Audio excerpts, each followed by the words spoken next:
So yeah, over the last few weeks, last 3 weeks, I think, we've been exploring a theme which is based around exploring a very rich set of traditional Buddhist symbols, a set of Buddha images called the mandala of the 5 Buddhas, which we've got up on the screen. So we've been exploring, or been starting to explore, what the mandala, what the figures in the mandala symbolize, what they mean, the Dharma teachings, if you like, that they can communicate to us, what they can tell us about how we should practice, how we should live, in order to grow more into the beings that we wish to become. So we've seen that this mandala consists of 5 differently coloured Buddhas, each with an associated, really rich set of symbols, each carrying a very rich set of meanings. And you have to sort of imagine this mandala sort of sitting horizontally rather than vertically, but it's represented here vertically, okay?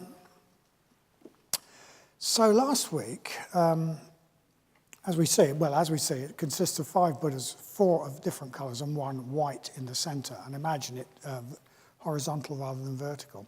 And last week, Aryadasa told us about Vairocana, the white Buddha, at the centre of the mandala. And we heard that his name means the illuminator. The illuminator. And he sits at the centre of the mandala, a bit like the sun at the centre of the solar system, illuminating in a way the whole thing, in a way illuminating all the other figures in the mandala. So he's white, he's shining like sunlight on snow, whereas the other Buddhas all have a characteristic colour. And, we know that white light consists of the other colours of the rainbow. And we could say that it's his white light which gets split up into the light of the other figures, like light refracted through a prism. And we've heard in our introduction to the mandala that each of the Buddhas is associated with what's called a poison, a negative mental state which they transform into something which is sort of related but positive, sort of has some of the same roots, but it's a positive thing. And we heard that Vairocana's poison is delusion, confusion, which goes along with vagueness and indecision and not knowing what our life is about, not knowing what to think, not knowing what to do, not knowing how to live. And each Buddha has a mudra, a gesture, and Vairocana's gesture is a gesture of teaching the Dharma,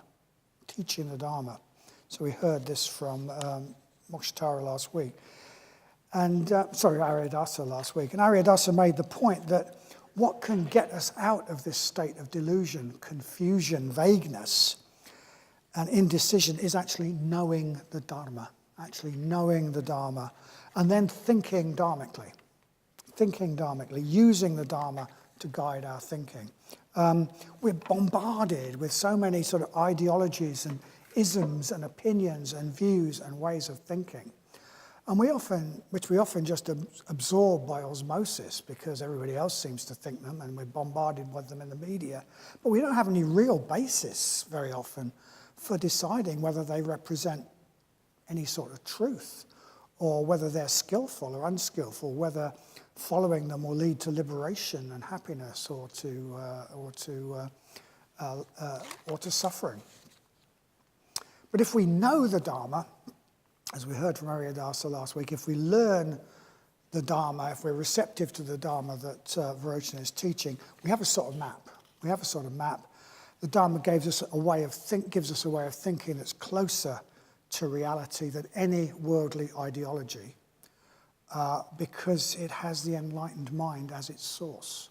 It's, as it were, comes from another higher dimension, outside of time.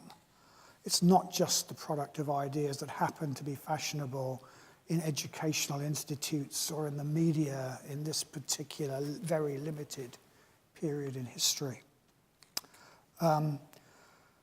So in that way, if we can learn the Dharma and use it to guide our thinking as a map for our thinking, Vairocana can transform this poison of delusion and confusion into what's called the wisdom of the Dharma Dhatu, the wisdom of the realm of the Dharma. So we heard all about that last week.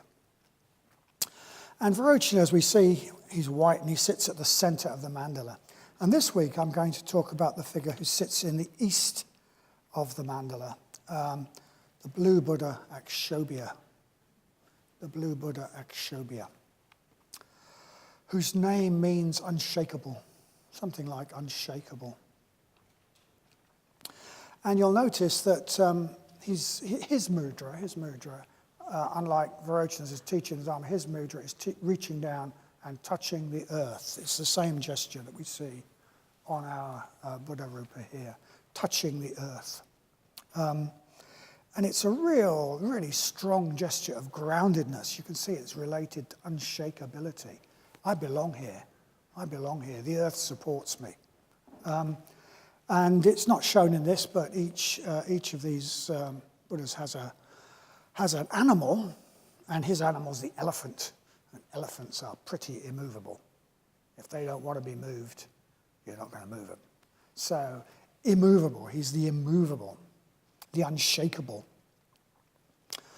And he's blue. He's blue. He's the blue clarity. He's associated with dawn. So that blueness, it's associated with that sort of cool clarity of dawn, the cool clarity that you get if you're up at dawn. Cool and clear. So Aksobya sort of embodies the cool. You could say he embodies the cool aspect of enlightenment. Not like he's really cool, but cool in the temperature sense. His time is the cool dawn. And it's the sort of coolness of thinking, the coolness of wisdom that gives us clarity and clear seeing and puts us a bit above events so that we're unshakable. So yeah, he's traditionally associated with the function of thinking. So that puts him a bit above passing events. He sees the big picture. He's imperturbable. He can't be pushed around like an elephant. And blue, of course, is also the color of the sky, the boundless sky and the ocean. The infinite, it sort of symbolizes the infinite, complete freedom, spacious freedom of the enlightened mind. And there's also maybe something a little bit fierce about the cool, precise clarity of Aksobya. And I don't want to make too much of this, but it's said that different types of people, to some extent, have an affinity with different Buddhas.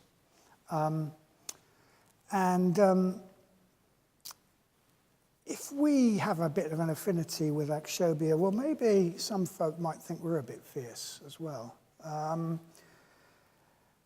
If we tend to be a bit impatient of untruth, if we tend to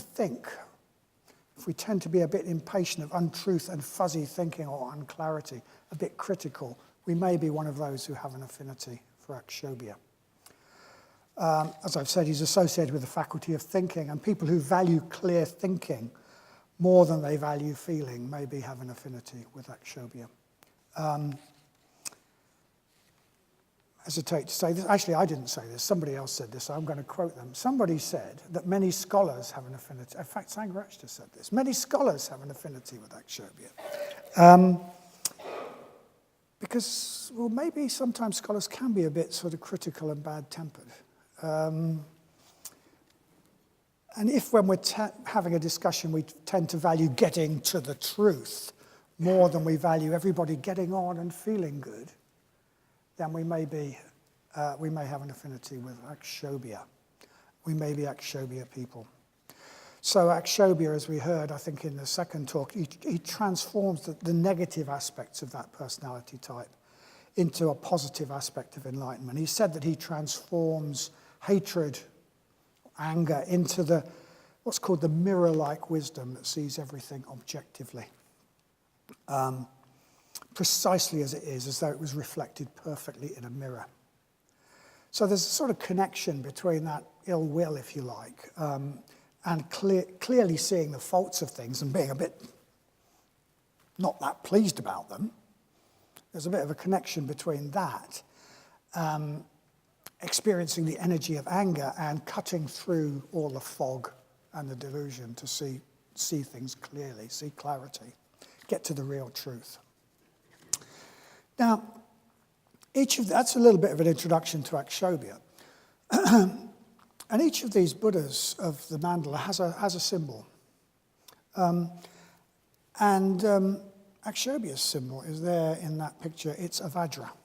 It's a strange thing that if you haven't been around very long, you won't know what on earth it is, called a Vajra. So each of the Buddhas of the mandala has a family, which is called, his is called the Vajra family, and they have a symbol. And his is the Vajra. So, as I said, if you haven't been around for very long, it probably won't mean anything to you, but it's a very traditional symbol in certain sorts of Buddhism. And what it represents is, its origin is as a sort of ultimate weapon. It's a sort of ultimate weapon which can burst through anything, just break through anything, any obstacle, it would just break through. And, the name apparently means diamond thunderbolt. So I think, diamond thunderbolt is sometimes the translation that's used. I should say that Vajra has a very different meaning in some modern Indian languages and in modern Sanskrit, I think. I mean, this is a particular use in a particular sort of Buddhist Sanskrit, particular Buddhist tradition, but it's a diamond thunderbolt. So it's a diamond thunderbolt. It has qualities of a diamond, and it has qualities of a thunderbolt.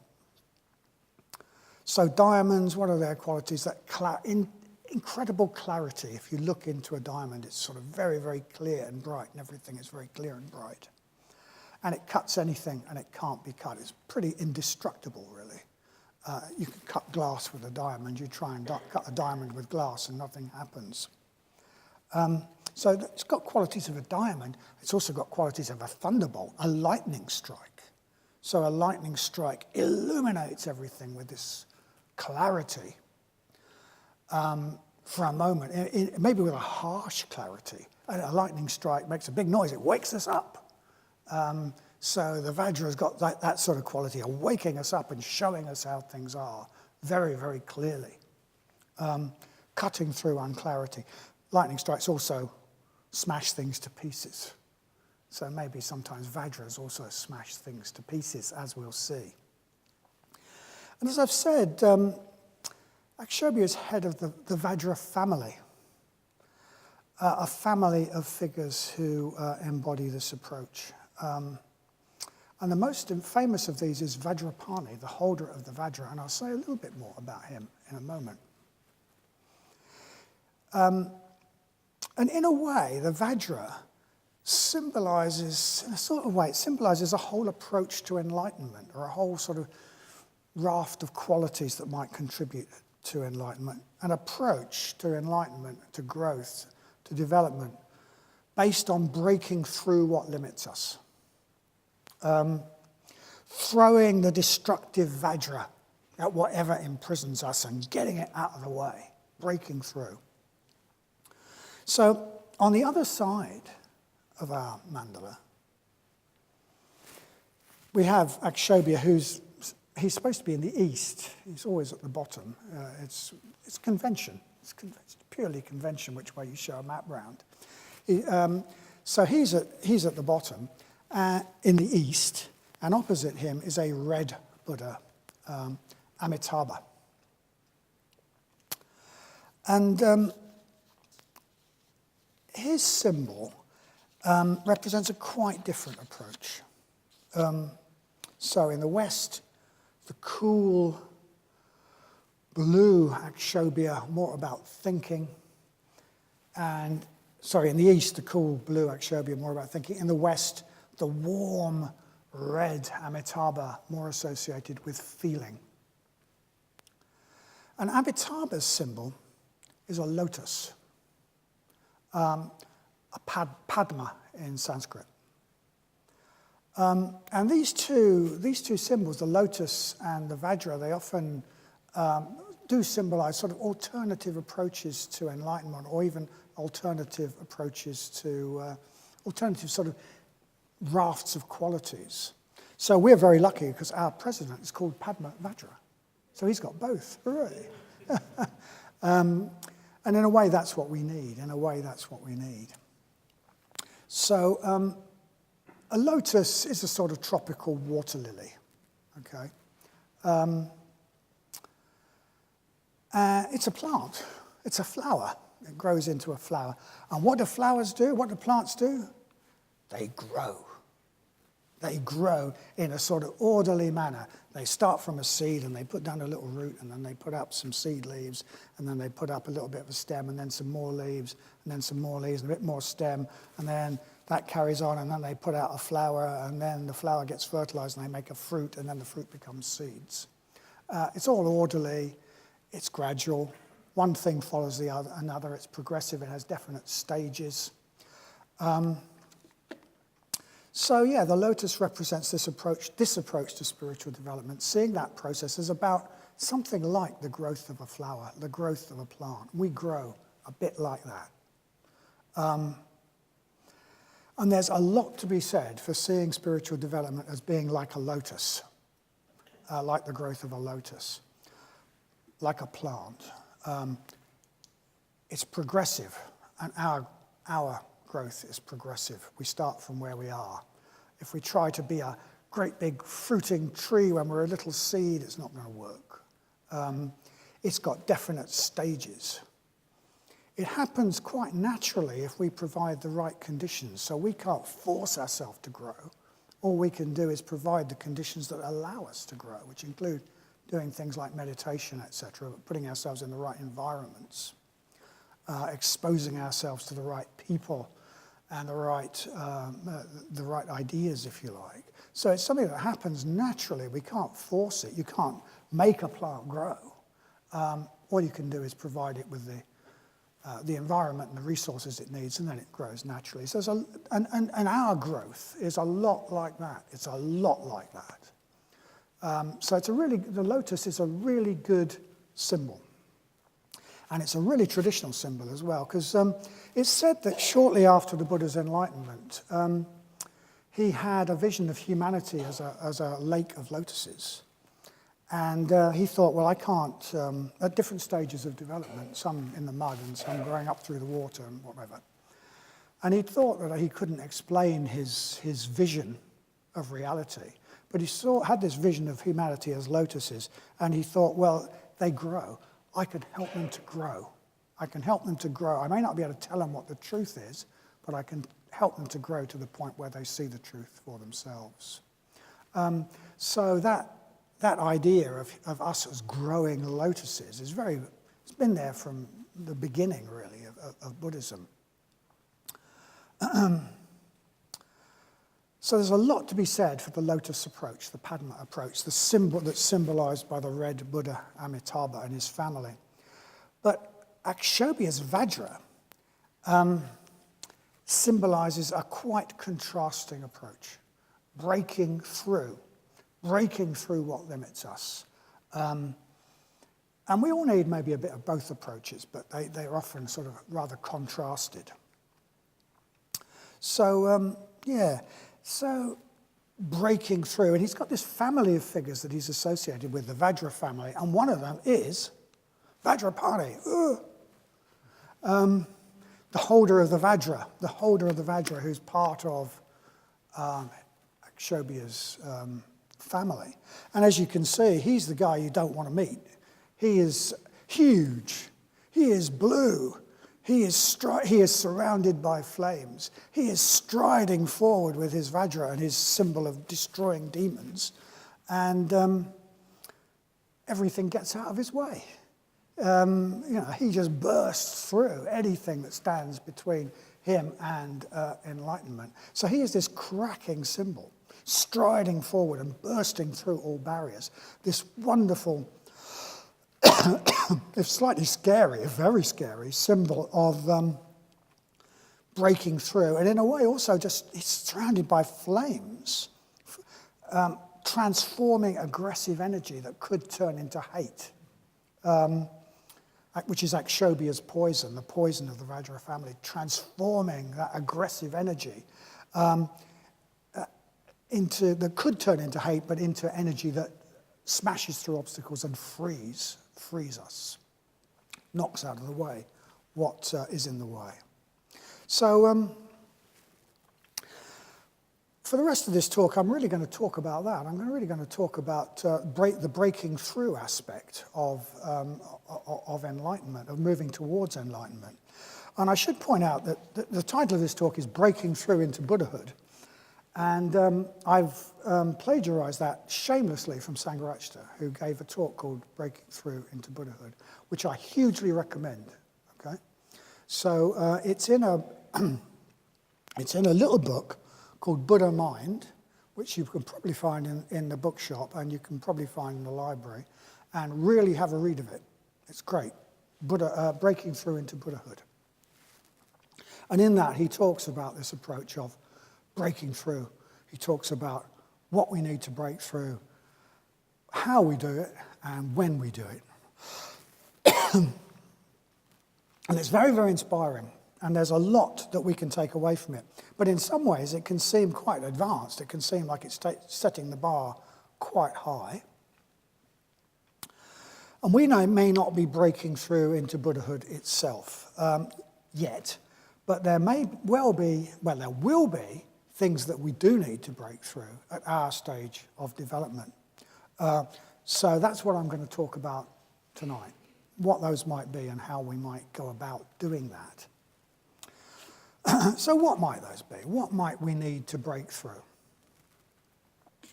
Well, for a start, there may well be situations in our life that keep us stuck.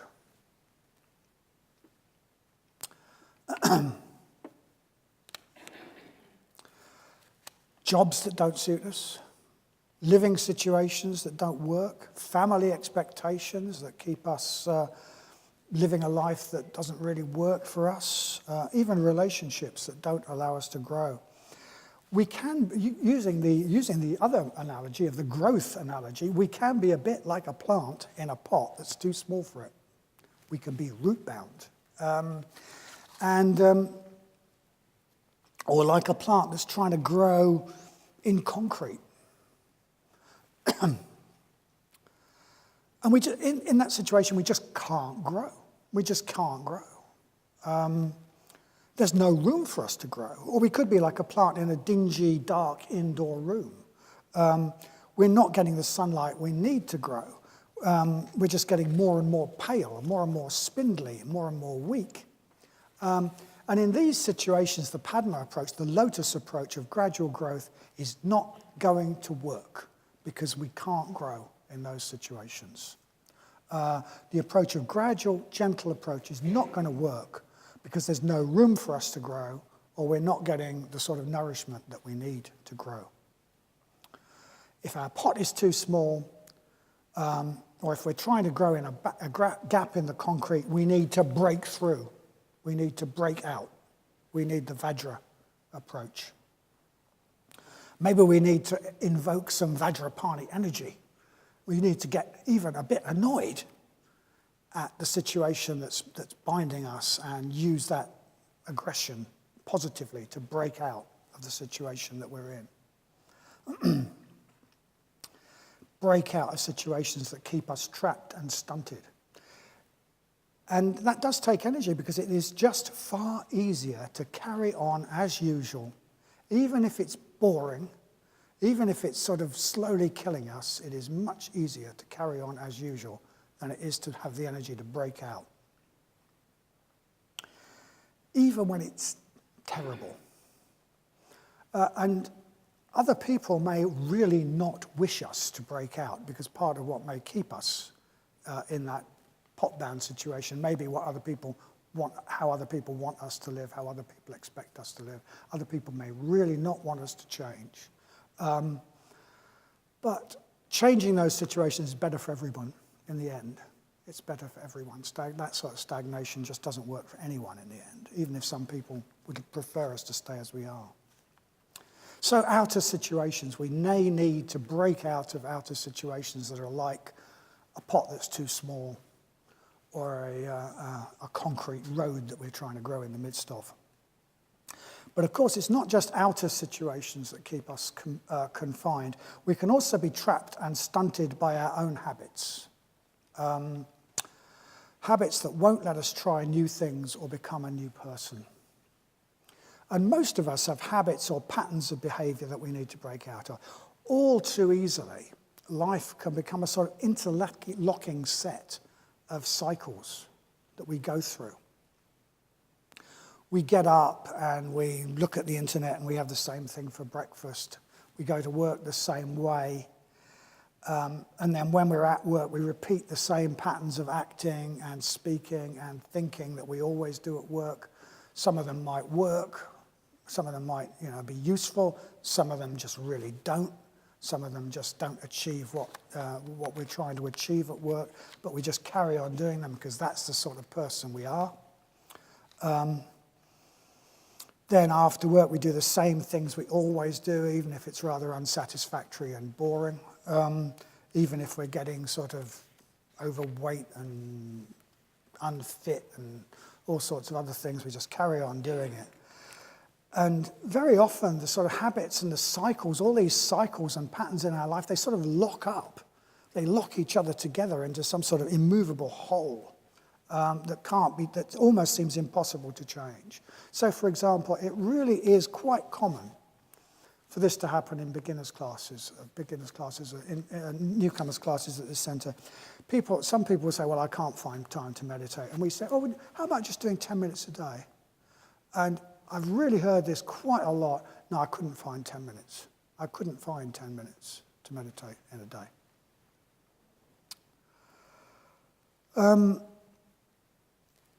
I'm sorry, but a life in which we can't find 10 minutes to meditate, a life in which we can't find 10 minutes to do something new and creative is a life in which there is no freedom and no room to grow.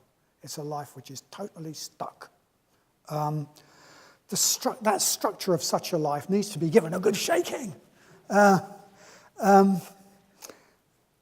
We may need some Vajrapani energy to break out of it, because it's always uncomfortable to do so. And that sort of changing a structure like that can seem impossible. It often does to people. I can't find 10 minutes to meditate. It often seems impossible to people. But we can at least introduce a homeopathic version of the Vajrapani spirit.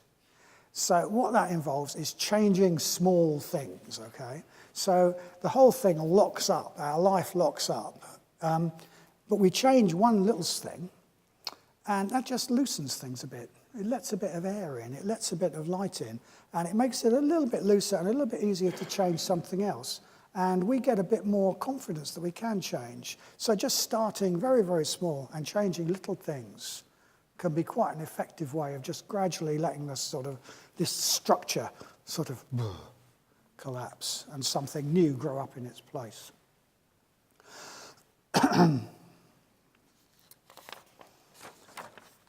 So we can start small, and the more we change, the more we can change. And we could say that this interlocking set of habits, patterns, cycles, not just in what we do, but in how we speak, how we think, how we feel, that all of that is what we call myself. All of that is what I call a self. Sangha in one of his sort of witty aphorisms says that our self is just a habit that this particular bit of consciousness has gotten into, usually a bad habit. So this idea of ourself, this self, can keep us trapped and in a constricted, outdated version of ourselves. Keep us in the sort of prison where we have no room to go. It can be like the pot, like the flower pot or the mass of concrete. But this self, in many ways, it's just a mental construction. It is just a mental construction. It's something that we have made up. It exists only in our mind. There's one famous Buddhist text that tells us that talks about us being tangled up in knots in the sky, or knots in the sky that have got us tangled up. I love that image, actually. They're knots in the sky, and we've got tangled up in them. They don't exist, but they don't stop them from really tangling us up. And our self is a bit like, this sort of self is a bit like that. So Buddhism, or any other path of spiritual growth, is about changing. It's about changing into a being, from a being who has less positive mental states into a being who has more positive mental states, more warmth, who is more free, more creative, more spacious, more expansive, more universal. It's about changing from one state to another. And to change in that way, we need to, as it were, leave an old self behind and step into bigger shoes. And we need to do that over and over again. We need to do that over and over again. No fixed end point. Do that over and over again. And this leaving of the old self behind, we often talk about in Triratna as spiritual death. An old self has to die for a new self to be reborn. That can sound a bit extreme, but you can see what that's getting at. An old self has to be left behind for a new self to come into existence. And we could see Aksobya's Vajra family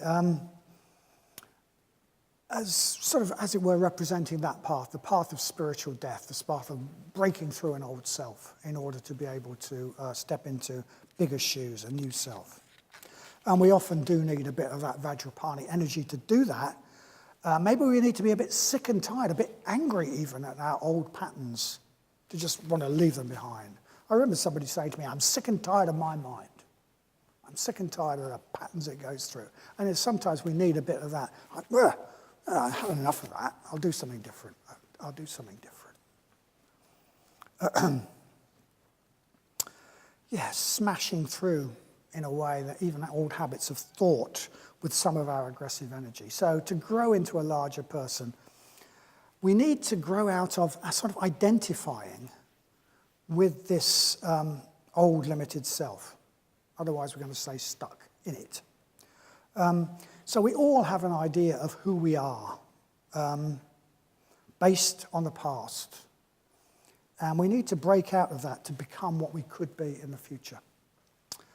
So, as I say, we all have this idea of the sort of person I am. We have a box we put ourselves in. I am of this nationality, with that sort of education, which makes me like those people and not like those people. Maybe even a particular class in society. I'm of that class. I have these opinions, these political views. That's not going to change.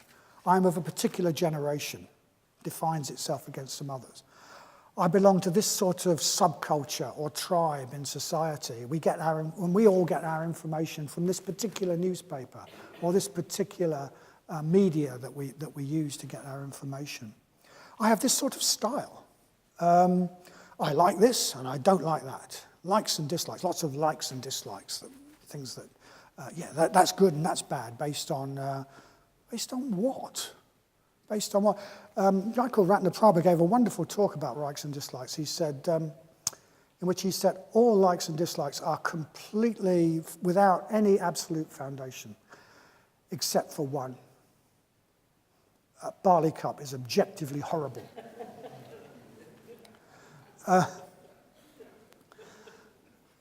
Generally, our likes and dislikes, we could just throw them up in the air and like something else. But we really use them to define us, all those views, all those likes and dislikes. And all too often, this idea of ourself comes along with all sorts of limitations. I'm a bit of an anxious person, so I couldn't put myself in those sorts of situations. I'm a bit irritable. I'm shy. I'm unconfident when I do that sort of thing. I could never do that sort of thing that I haven't done before. I just couldn't do that.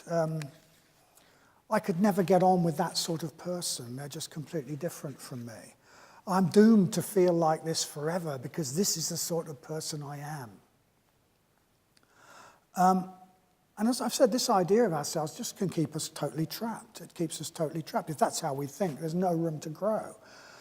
But as the Dharma tells us, it's just a knot tied in the sky that we've got tangled up in. And what can help us to break out of it is to see it as something that really doesn't even exist. Because this idea of ourselves that we have is just a description based on what we have been like in the past, under particular circumstances in the past. We have been like this, and therefore I am this sort of person, but that need not bear any relation or very little relation to what we could become in the future. So maybe for reasons of conditioning and our family background and the situations we found ourselves in, we acted in a particular way. We acted in a particular way in some time in our past. And then we think, because I was like that then, I am that sort of person. And then we habitually act like that so that it becomes a habit, and then it's part of that sort of structure of ourselves. So for example, for all sorts of reasons to do with family dynamics and whatnot, when I was a child, I was painfully shy, absolutely painfully shy. And I think I really did think of myself as a shy person.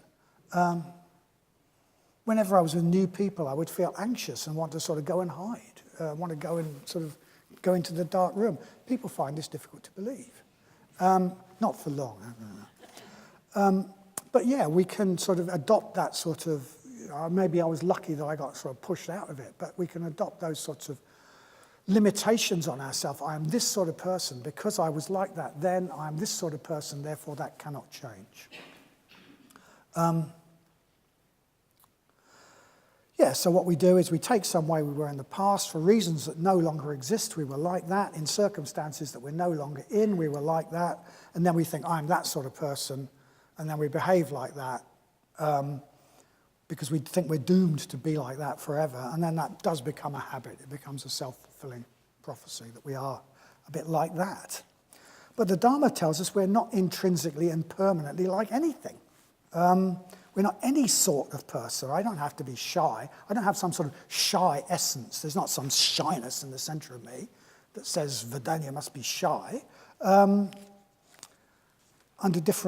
With different experiences under my belt and under different circumstances, I'm very rarely shy. So to untie the knot in the sky, we need to see through it so that we can leave behind that limiting self based on what has been in the past, so that we can be much more what we could be in the future. We become ruled by the future, by what the future could be, rather than being ruled by the past. All too often we're ruled by the past. Let's be ruled by the future. And there's a sort of mythic thing about this. There's a mythic thing about this, which I'll explain. It sounds a bit weird. But it's said that the magician Merlin, who features strongly in the Arthurian legends, that he lived backwards. And indeed, that magicians do live backwards. And what this means is that he was born as an old man, and then he got younger and younger and younger and younger. Well, I suspect this is not meant to be taken literally. But I think it's getting at something. So if you live backwards, and this is what magicians like Merlin do, then you base how you are now on what could be in the future, rather than basing how you are now on what has been in the past. That's backwards compared to the way most of us do it, which is to base how we are now on what has been, rather than on what could be. So ask ourselves, I think one of the ways out of this is to ask ourselves, what could I be? What could I be? Maybe sit down and try and imagine off in the distance the wiser self that you could be. Try and feel what they feel like. Try and see what's the expression on their face, what's their body language like. Get them a bit closer. Think, oh yeah, I could be like that. I could be like that. And then start acting like that. Why not? Why not? Why not base how we are on what we could be rather than what we have been? And I think there's a sort of Buddhist idea that goes around called Buddha nature, which can be extremely harmful if we think that we're currently Buddhas. It's a terrible, it just stops us in our tracks if taken literally. But I think it's getting at something that at least we have that potential to be more like a Buddha. It's a bit like the potential that in an acorn there's the potential to be an oak tree. And if the acorn could imagine what it's like to be an oak tree, then it can base what it does more on that somehow, something like that. I'm not making much sense there, but basing how we are in the moment on what could be in the future. And I think maybe that idea gives us a sort of way of envisaging what we could be and growing towards it.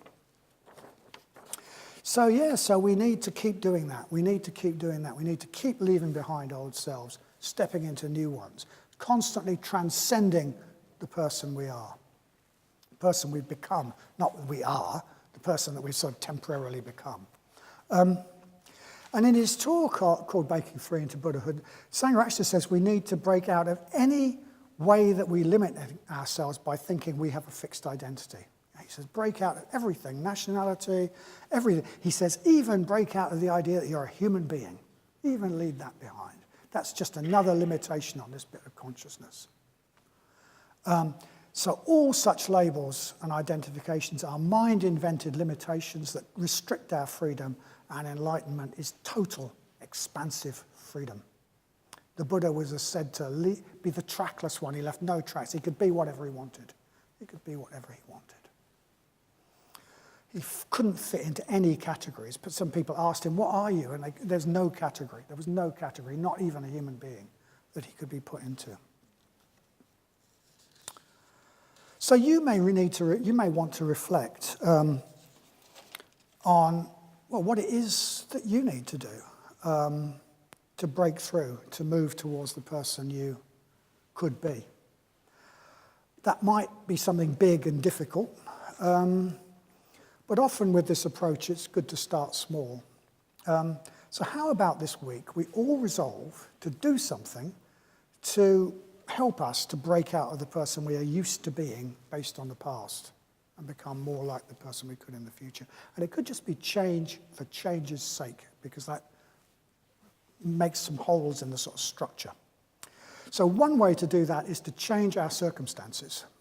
Now, I'm not suggesting we all sort of leave home or anything like that, so bear with me for a bit. But our circumstances, by which I mean the places we are in, the jobs we do, the people we're around, they can keep us very, very firmly in the self we are. Because we're not totally independent, autonomous. We're in webs of relationships with people. And it can be much more difficult. We can be kept in place, kept as we are by what's around us. I think even our rooms, our houses, they sort of absorb our mental states in the wall and then reflect them back to us. It's very difficult to feel different in a usual place. So we may not be able to change our circumstances this week, but we could ask ourselves, is a change needed? Is a change needed at some point? And of course, it's not always possible to change our circumstances. We may have responsibilities that we can't do that. But even a temporary change can have a really powerful effect, especially if we put ourselves in the sorts of conditions that allow us to experience a very different version of ourselves. That can have a really powerful effect. And probably the most obvious and the best example of doing that is to go on retreat. We go on retreat. People really do come back from even a weekend retreat, and it's been like having their eyes open. It's been like, well, I didn't know I could be like that. I found a new way of being that I can do. If you've never been on a retreat, well, maybe go on a short one. I think there's one coming up, is there? July. There's one coming. There's a Sheffield Sangha retreat coming up in July. If you've been on retreats more often, make it a habit to go away, break a hole in the sort of structure that keeps us as we are. Frequently, experience a different way of being. So, book on a retreat. That could be the thing you do this week to change circumstances. Book on a retreat. Another thing we could do, we could just change one thing that's become part of the way we fix our identity. So we could wear different clothes. Wear clothes you don't usually wear. Wear a different colour. Wear some jewellery you don't usually wear, or don't wear some that you do normally wear. Eat different food. Cook and eat different food. Try a different style. Maybe even get a different haircut. change some pattern in your life that has become part of your identity.